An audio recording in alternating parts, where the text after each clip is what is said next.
Aja cedek-cedek karo Gareng, ambune wengur kae. Ambune badhek, Pak. Ambune apa? Badhek. Heeh, ya ngono kuwi. Wong nek cedek ya pancen ngono kuwi. Heeh, Gareng lek wis tuwa ngene iki biasane ndek penyakit lambung, Pak. Lambung kok. Makane apa-apa ya rada piye? Heeh, ya ngono kuwi. Wis sejenis palit lah. Aku jane no apa ngempet Pak ket mau. Ngempet to. Lah tak sangko kok iku kudu mutah ngono awakmu. Anu kok aku kuwi jumbleng kok. Kowe anu aku ya kemringet tok Mas. Aku ya kemringet. Talapane remu kene. Oh, iki dagangan. Oh, nyuwun foto. Iya. Iki kurang siji kan. Iki dicangkek sisan. Iki.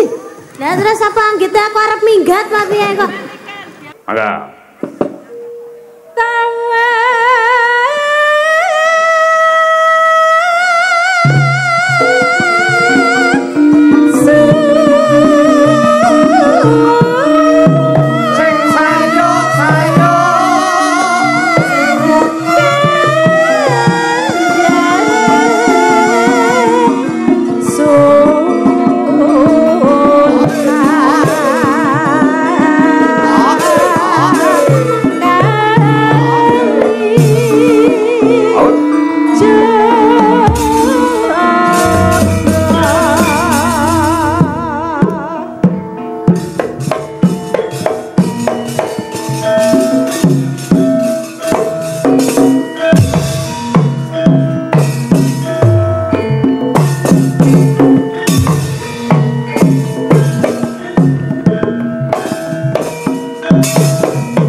Nyuwun tepuk tangan untuk Pak Gareng Semarang, luar biasa. Usia boleh tua, Rambut boleh putih. Ning semangat golek duit tetep membara. Ayo wong kewajiban Mas. Kewajiban ya, Pak. Pokoke dhuwur entuk mabuk ning ngisor ki ngamuk. Wah, iki paribasane ngono ya. Mergo ngayahi kewajiban. Wah. Aku jan bengi iki boloku akeh. Kok iso? Pokoke bengi iki kowe karo aku aja macem-macem. Loh, sebabe Keroyokanku akeh. kancamu pirang-pirang? Ora kanca sedulur, wong kene iki omahe besanku. Walah, dadi sambil menyelam minum air ngono to iki. Ya glagepen to. Loh, paribasane ya karo tanggapan ya karo silaturahim ngene maratuwa, ngene besan. Kok besan? Heeh. Ya tilik besan. Ya iki sing jenenge rejeki tumpuk matumpa-tumpa ya ngene iki. Heeh ta. Wis diparingi sangu Pak Sumarno. Heeh. Isih-isih iso tilik sedulur. Nggih. Besan. Nggih. Wah, lek nuwun sewu yen seniman niku lho. Len tanggapan ning ngene Besan, desane Besan utawa ngene pokoke wilayahe Besan utawa kampunge Besan ngoten niku diparingi pinten mawon niku manut yen perlu malah emoh disangoni mergo abot dulure timbang duwite. Kuwi tak benerke. Ah bener to? Sing salah kuwi sing ngubungi. Kok iso nyalahke sing ngubungi? Pertama kali iki wis telepon aku lho. Terus? Aku ya ora takon kuwi jenenge sapa, asmane sapa. Pak Gareng, panjenengan teng Sinom Widodo pinten? Lah, niku nggene besan kula Pak. Bareng bukan ngono ki ora dilanjut. Lah kok ngerti-ngerti bocah. Lah berarti dalane kowe. Kok iso nyalahne aku? Lah, mula regaku ora iso mudhun mergo liwat kowe. Kowe iki tak kandhani asline ngene, asline ya iki lek ngejak buka-bukaan ya. Apa, Mas? Pak Sumarno ngersake syukuran. Nggih. Gitu. Utusan karo Pak Kamitua mriki, Pak Nasuka. Nggih. Telepon karo aku, Pak Dalang, kula pengen wayangan kalian jenengan kalian Niken Salindri. Betul, betul. Niki perlu tambahan pelawak napa mboten? Wah perlu. Yen pelawak sinten Pak Dalang? Nganu, yang sing sae niku nggih Gareng Semarang. Dadi sing ngusulke niku kula. Loh, napa Pak Dalang kok sebab kok Gareng Semarang? Loh, Gareng Semarang niku sampun sepuh, mumpung jek urip lemang tangga. Ngomongane ra enak. Anu Pak Marno bejang golek dalang liya mawon. Ora. Niki mboten dalang niki pagebluk niki.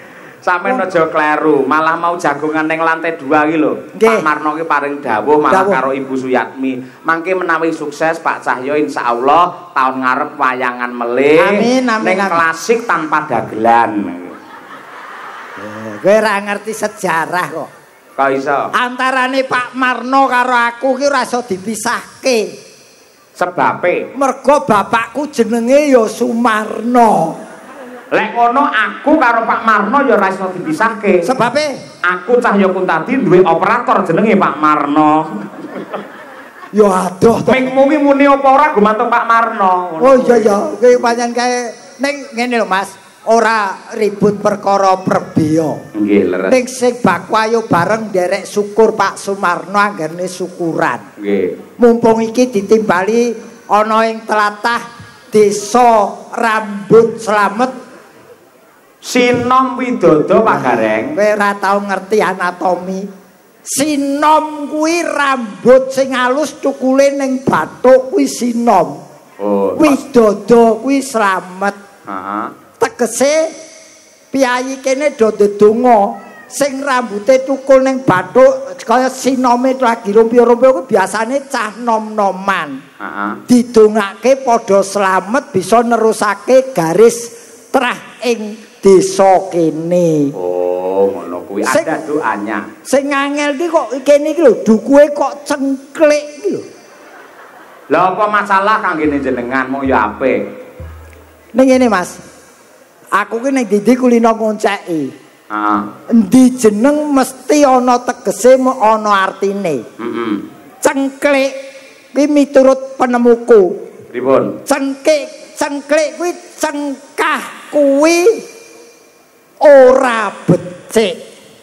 Cengklik, cengkah kuwi ora becik. Utawa cengklik kuwi cengkah keliru ora becik. Mula piyayi cengklik diharapkan selalu guyub rukun. Gandeng jenengan wis ngonceki cengklik, mongko desane Sinom Widodo. Apakah penjabaran dari Sinom Widodo? Kudu tanggung jawab wong sampean sing disiki kok ya. Oke. Sinom Widodo. Siki saka tembung sing duwe gawe bengi iki panjenengane Pak Sumarno sak keluarga besare. Ya ora. Leres. Nampa kanugrahan kesehatan, rezeki, kabejan dan kebahagiaan mula bengi iki tasakuran. Cocok. Wiwit masyarakat nganti punggawa ing desa kabeh do mbiyantu. Leres. Donane sing ana kanggo nanggap wayang dalange ki sapa kowe jenengmu kowe? Tak kuwepro iki tekan kene sing ngejak aku iso ora apa jenengku. Oh, wong mangan entuk kecer kok wong lali ra entuk. Ki Cahya Kuntadi. Yang terakhir do nunggu tekone Gareng saka Semarang. Waduh.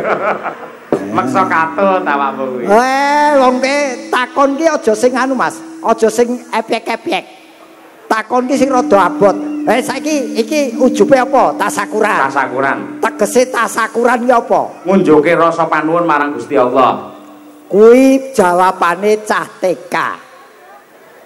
Yen kanggone Gareng, tasakuran kuwi tasakuran atau tasakuran. Kuwi tandane piyayi sing tebal imane. Dadi panjenengane Pak Sumarno kuwi piyayi sing tebal imane.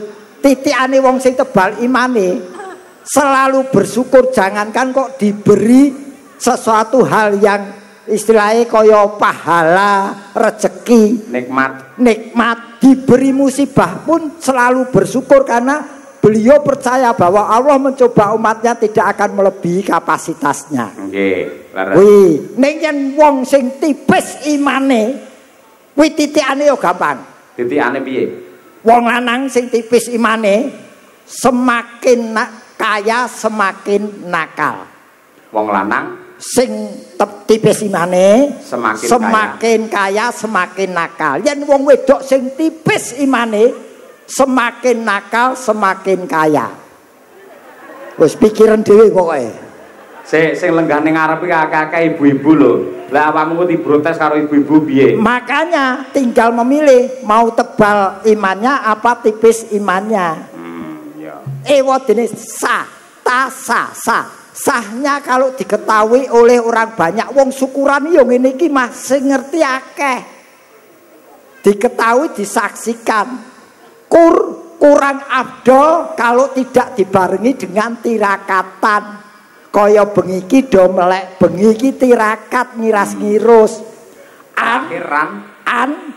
Anugerah dari Allah Subhanahu wa taala yang ditunggu-tunggu. Walaupun sudah diberi rezeki, harus tetap meminta kepadanya, tidak boleh kepada hal yang lain. Gandeng sing tasakuran ki Bapak Sumarno, apakah arti kepanjangan Bapak Sumarno?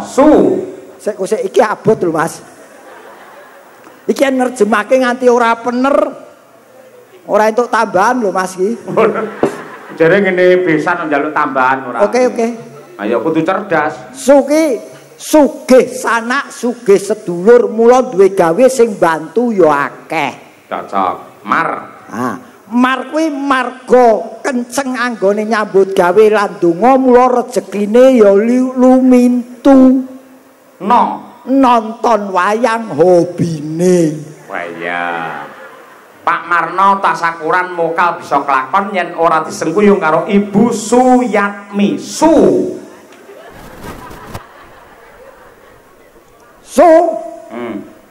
Sapa jenenge? Suyatmi. Iki sugih srawung ning sing dipilih ya panjenengane Pak Sumarno minangka garwane. Wah iya.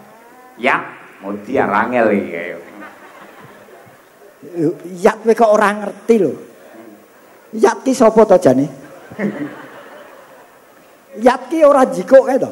Kuwi lho wong main ngawut ae ora. Penjabaran dari Yat kuwi lho. Kulo Yat. Angel iki. Ayo, lek ora iso duwe baleke. Apa sih? Yat ki saka tembung kiat. Kiat ki rumus jurus. Rumusnya supaya beliau itu bahagia ya kudu mendampingi Bapak Sumarno. Ora nek kene Yat kok ditambahi ki dhewe iki piye? Suyat. Lah ya kan suyat, Yat ora nek ki, ora nek kiyate, langsung Yat apa ngono kuwi. Yat kuwi saka tembung kiat. Ora iso Yat ya Yat apa ngono kuwi. Nah, ora ngerti to?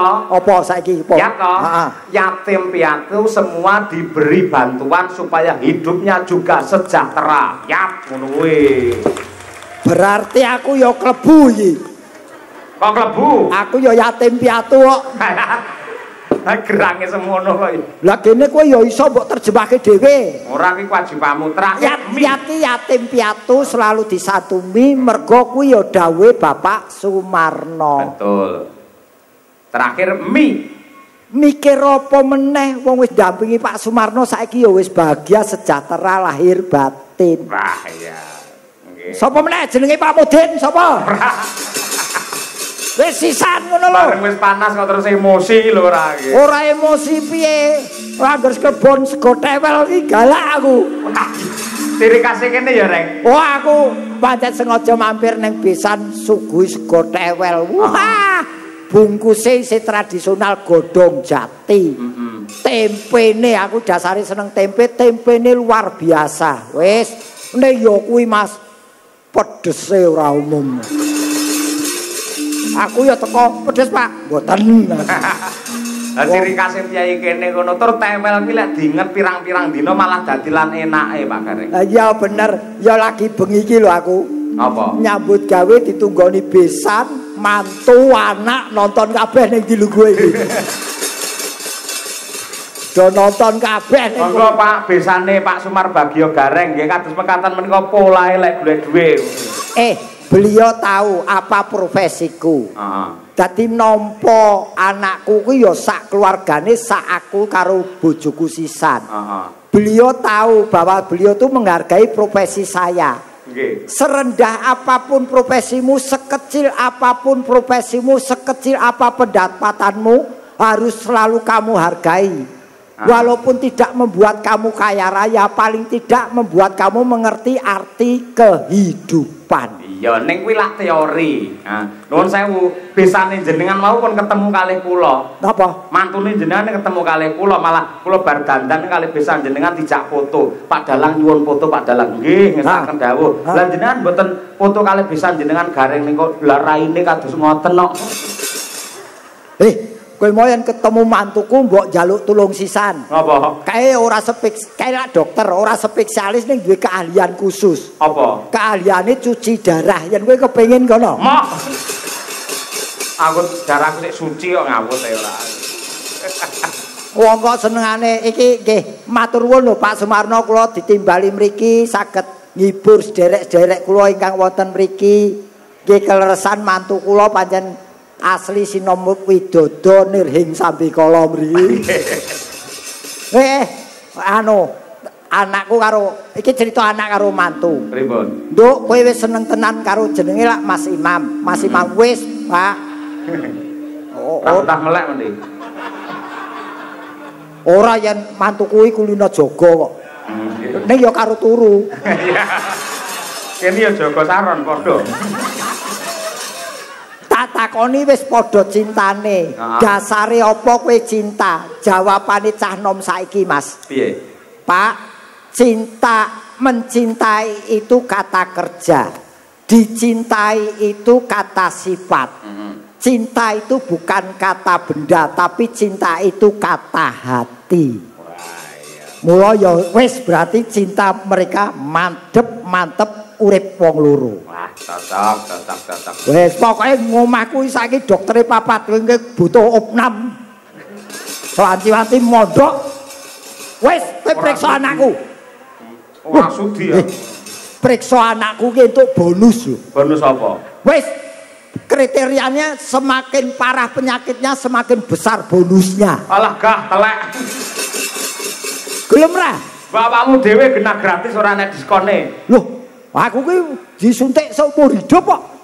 Suntik apa kuwi? Pokoke ora iso lara aku ki. Wah, aku tidak akan sakit karena aku pekerjaanku nun sewu ki Mas. Apa? Pekerjaanku tak anggap sing paling pas tumraping diriku. Kok iso? Saya pengen membahagiakan orang lain.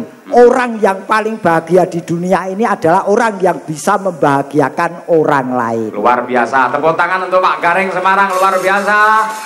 Tampilnya memang hebat karena di hadapan besanya.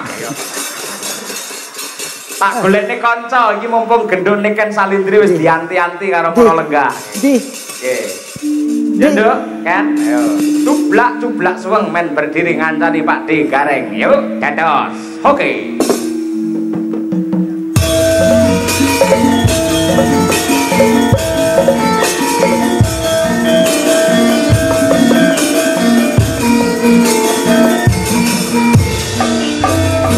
Jublak suwang efek gelandar Mampu katutak budel tak boleh rale sapa mudun tele agis Sirpang tele kopong sirpang tele kopong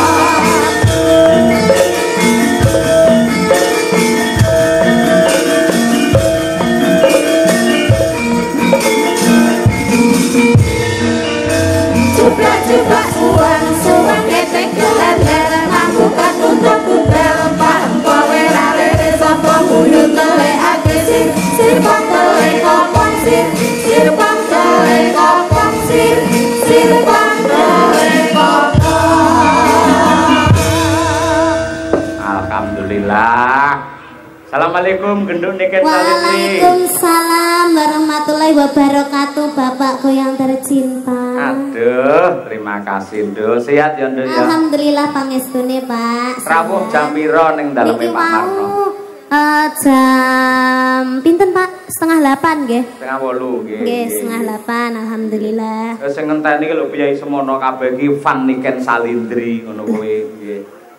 Niki tiyang sakmenten kean niki ngentosi kula to Pak? Ngenteni jenengan. Sanes jenengan. Nggih kula kali jenengan. Oh, dadi Kyai alhamdulillah. mriki sing senengi disenengi kula kali jenengan. Alhamdulillah. Nek burine jenengan sing nyenengi mung maratuwane kalih anune tok niku pisane. Iki sing diarani wong bodho ning gawe ukara dhewe.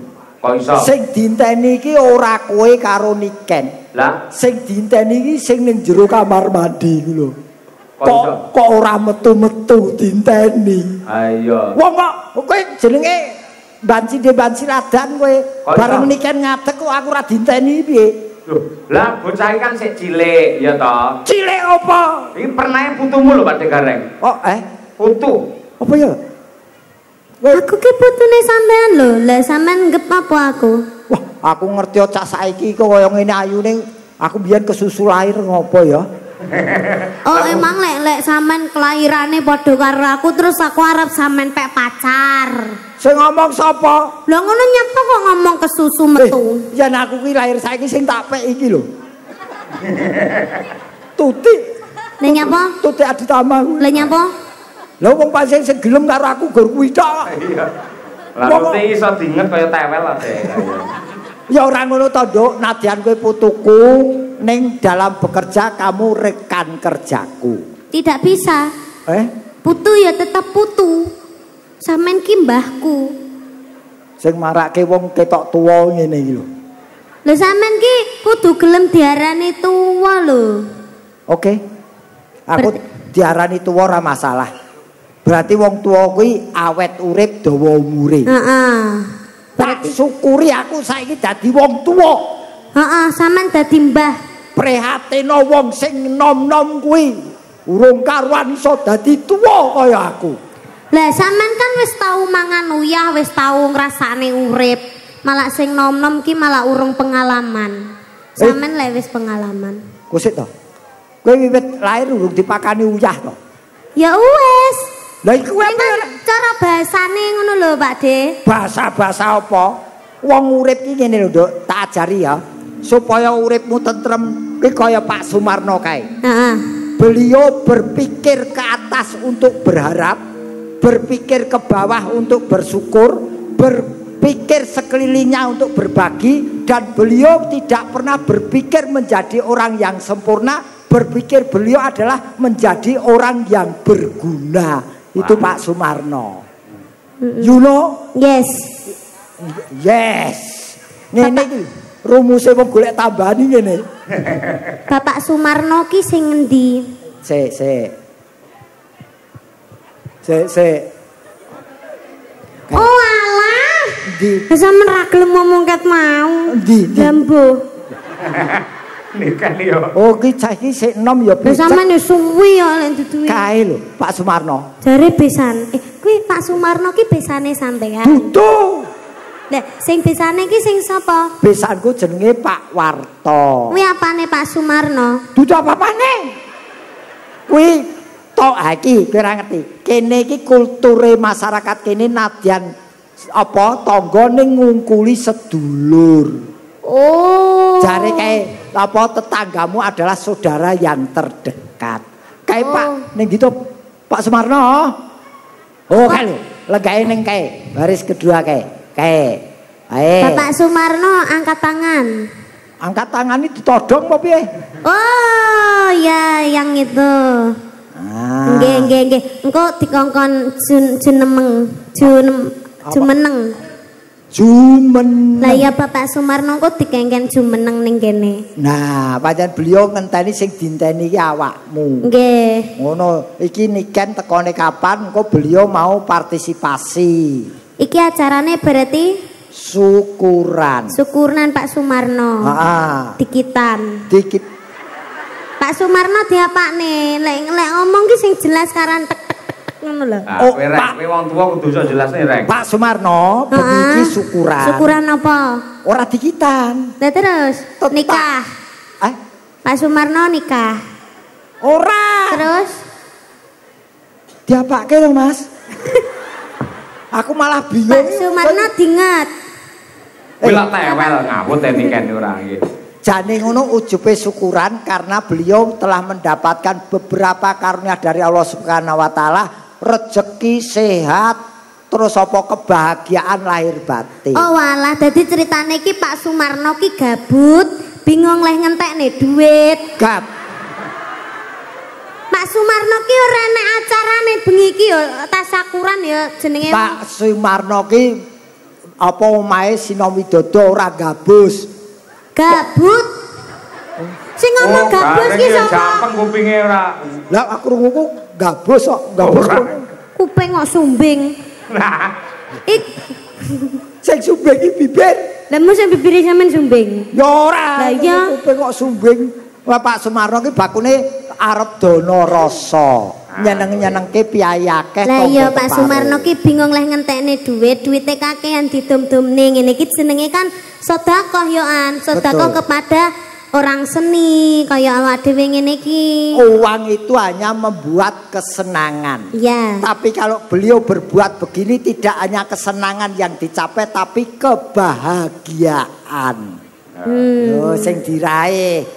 Seneng ki mung letake ning pikiran karo mata. Ning yen kebahagiaan pikiran mata lan ati. Heeh.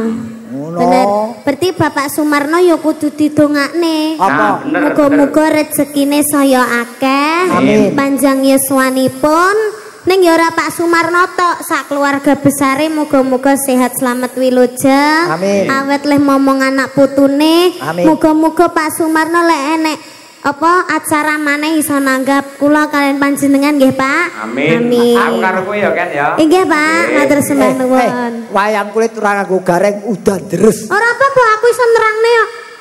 Loh, lah kadang sempake dikene genteng iso. Lah kuwi ilmu lho. Ora terang dirubung laler ya. Ngece. Kejawi menika ugi dipun rawuhi kalian Pak Camat Tambak Rama. Pak Camat rawuh. Pak Lurah Sinomidodo Girawo. Waduh, nun sewu lho Pak. Pak Lurah, Pak Camat, kula namung matur.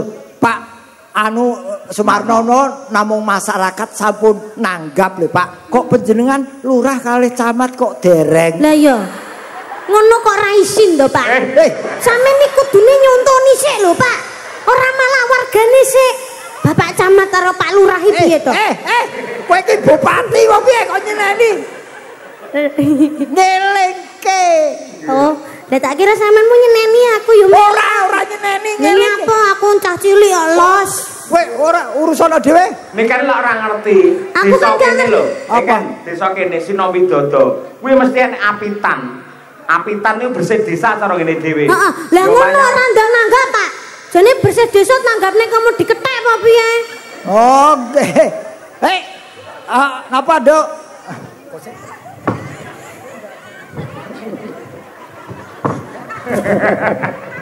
Kowe kosong apa ta? Tidak. Wah, ajeng diparingi sinten iki? Oh, mosok jenengan apa kula? Hai. Matur sembah nuwun iki.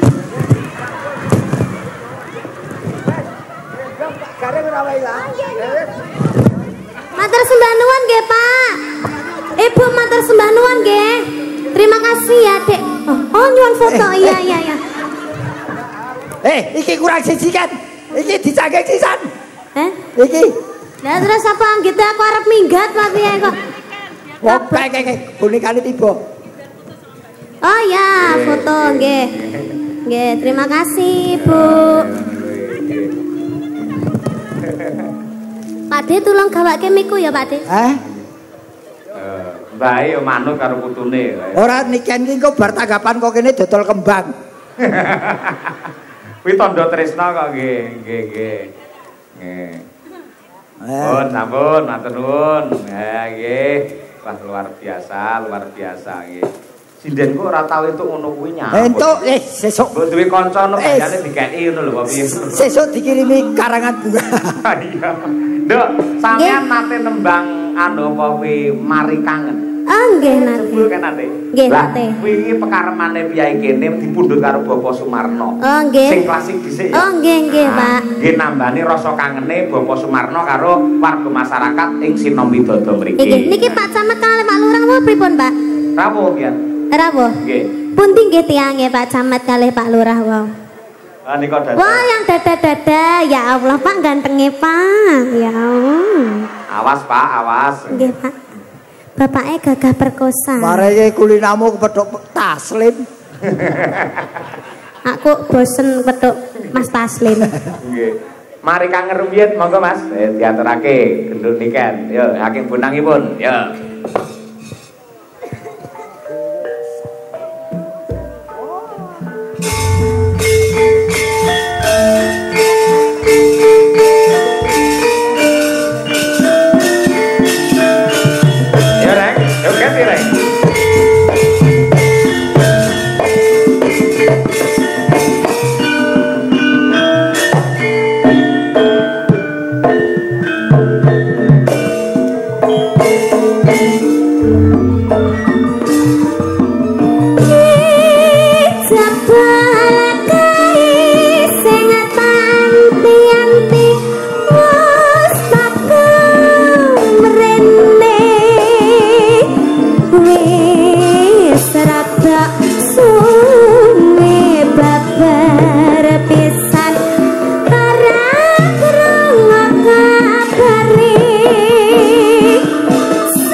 Gagat lah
Menika Mas Gareng remenanipun ingkang klasik-klasik. Leres. Niku ning ngambak mekaten gandeng piyayi mirsani wayang niku lak beragam. Majemuk, enten sing alusan, enten sing geragakan. Mila nggih diaturaken sak komplit-komplitipun. Leres boten damel kuciwa.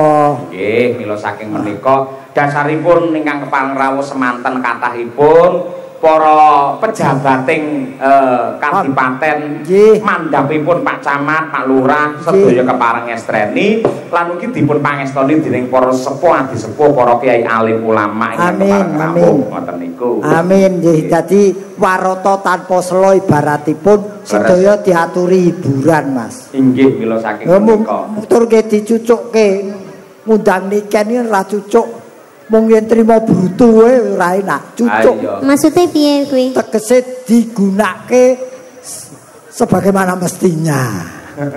Nggih. Tegese dimanfaatke utawa kebisanmu ditokke. Oh iya benar. Leres meli. Lah iki diaturake meneh. Ya. Piyayi kene kejaba ngersakake sinom nyamat lan uga ngersakake tembang mari kangen. Ngersakake ayang-ayang lho. Oh. Niki pamundhutane saking sinten? Menika pamundhut saking Pak Sumarno ugi Bapak Nasuka selaku kami tua wonten ing mriki. Ayang-ayang. Nggih. Sampeyan ngerti lagu ayang-ayang? Ayang-ayangan kerep aku. Udu anyang-anyangen. Lah apa ayang-ayang? Ayang-ayang. Ora. Wih lagu zaman sekarang yang lagi ngehits itu. Oh, ngono. Iya, kamu harus tahu. Kamu itu sebagai dagelan itu harus mengikuti zaman-zaman sekarang. Jangan kudu apal lagu-lagu. Aku ngapake lagu-lagu kok malah ora lucu. Lha apa? Wong dagelan kok iso nyanyi. Aku kan tapi setitik-setitik kan sampean kudune iso. Aku saiki wektu iki lagi wedi nyanyi. Lha nyapa? Mergo saiki lagi tutut menuntut hak cipta. Oh iya. Aku Pak ngono ki ora perlu digagas terus karben ngono. Awake dhewe sing penting berkarya. Oke. Nggih ngoten niku. Diaturake ya, ya. Nggih, Pak. Garap gamelan iki. Nggih, muga kanca-kanca Madangkara ya wis garap niku ayang-ayang. Iya. Ya kolaborasi antarane Niken Salindri bersama Madangkara. Yo diaturake ayang-ayang. Dados, yo.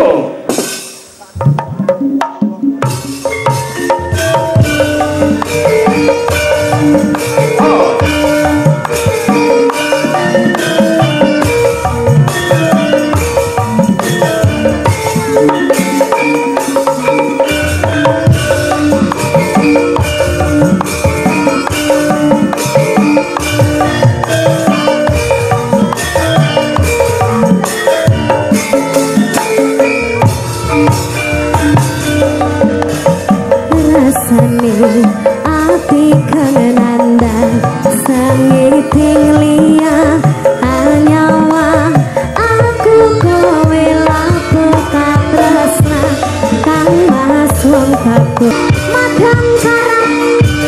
Selamat sukses untuk Bapak Sumarno, Ibu Suyatmi, warga masyarakat Sengle, Sinung Widodo Barokah sedayangipun.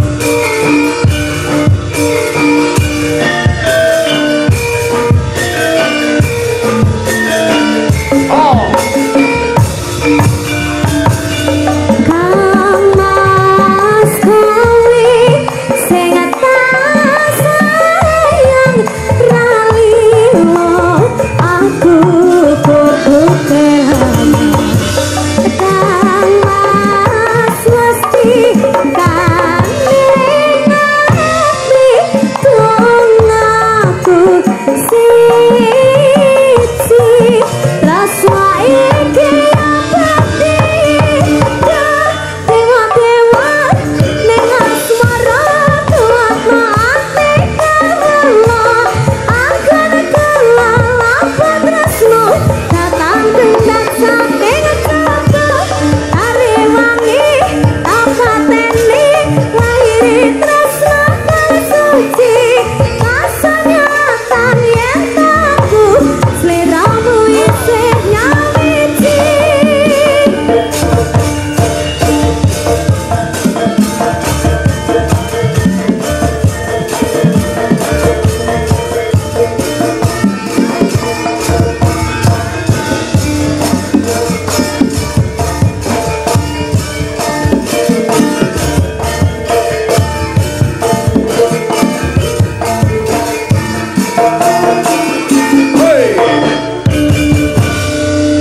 Wis to, Mas.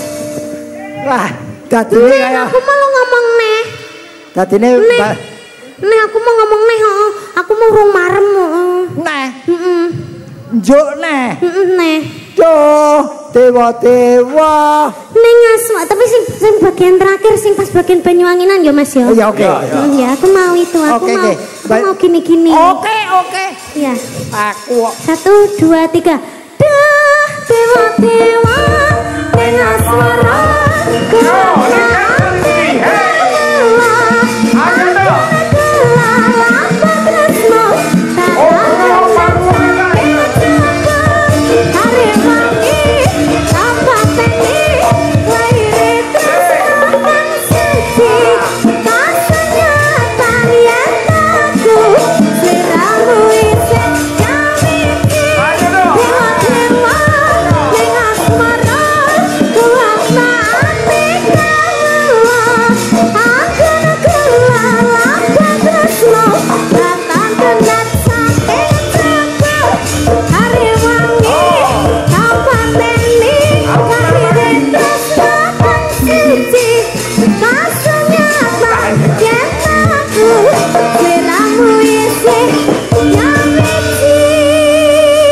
biasa elok tenan.